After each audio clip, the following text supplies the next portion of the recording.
Radio city podcast. Radio city podcast 1945 வருஷம் குடாபக்ஸ் அப்படிங்கிறவர் தன்னுடைய சைக்கிளை எடுத்து பயங்கர டிராபிக்கா இருக்கக்கூடிய நியூயார்க் நகரோட சந்து பொந்துகள்ல போயிட்டு எந்த விதமான விபத்துலையும் சிக்காம பத்திரமா தான் புறப்பட்ட இடத்துக்கே திரும்பி வந்து சேர்றாரு. எல்லாரும் பயங்கரமா பாராட்டுறாங்க. இதுல என்ன பாராட்ட வேண்டியிருக்கு? சைக்கிள்ல போயிட்டு வர்றது அவ்வளோ கஷ்டமான விஷயமானு நீங்க கேக்குறீங்களா? அவர் தன்னுடைய கண்களை இறுக்கமா துணியால கட்டிக்கிட்டு இப்படி சைக்கிளை ஓட்டிட்டு போனார்னா கண்டிப்பா வியப்பான விஷயம் தானே. நான் உங்க ஆர்ஜே ஜான், நீங்க கேட்டுட்டு இருக்குது ரேடியோ சிட்டியின் மர்மதேசம் பாட்காஸ்ட். ரேடியோ சிட்டியின் மர்மதேசம்.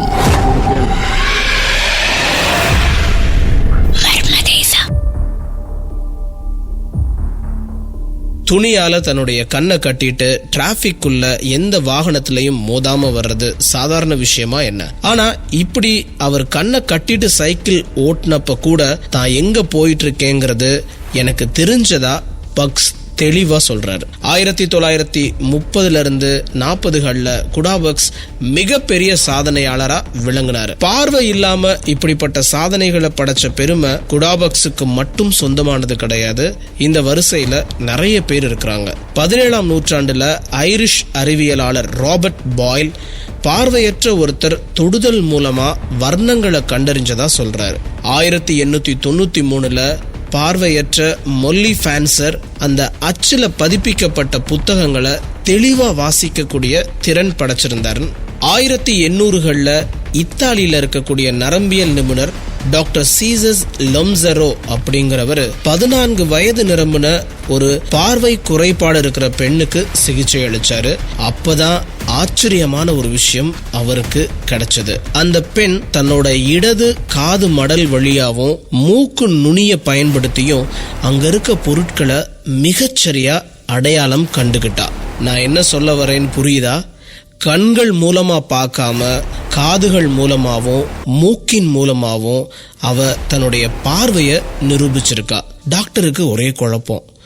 உண்மையிலேயே அவளால பார்க்க முடியுதா இல்ல ஏதாவது கெஸ் பண்ணி சொல்றாளான்னு நினைச்சிட்டு ஒரு ஷார்ப்பான பென்சிலை எடுத்து அவளோட மூக்கு நுனிய நோக்கி கொண்டு போனார். உடனே அந்த பெண், என்ன பண்றீங்க டாக்டர், என் கண்ணை ஏன் குத்த பாக்குறீங்கன்னு வெடுக்குன்னு தன்னுடைய தலைய விலக்கிட்டா.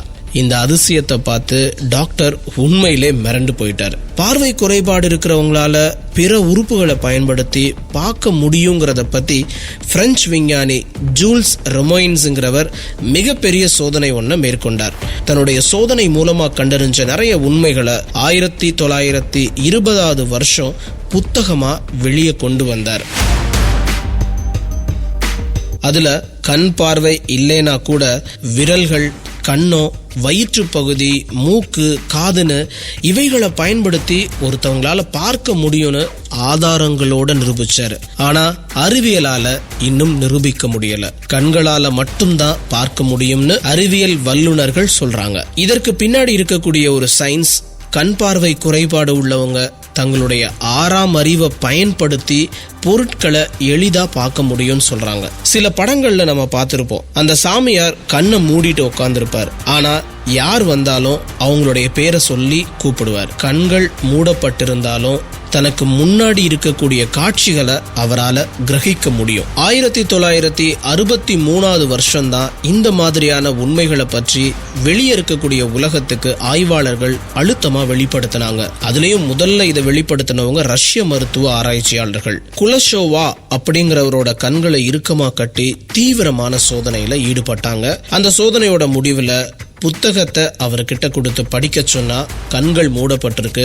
ஆனா விரல்களையும் முழங்கையையும் பயன்படுத்தி புத்தகத்தை ரொம்ப ஈஸியா அவர் வாசிச்சு காமிச்சிருக்கிறாரு. சரி, பார்வை குறைபாடு இருக்கிறவங்க தன்னுடைய மற்ற உறுப்புகள் மூலமா பார்வையை பெற முடியும் அப்படின்னா உலகத்துல இருக்கக்கூடிய பார்வையற்றவர்கள் எல்லாருக்குமே பார்வை கிடைச்சிருக்கணும் இல்லையா? தங்களுடைய விரல்களையும் முழங்கையையும் பயன்படுத்தி படிக்க முடிஞ்சிருக்கணும்ல. ஆனா அப்படி முடியல.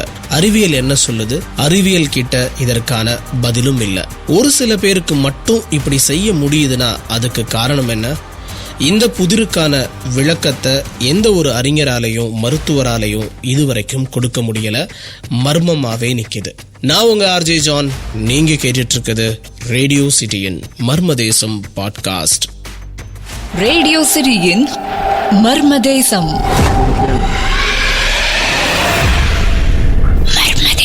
Radio city podcast.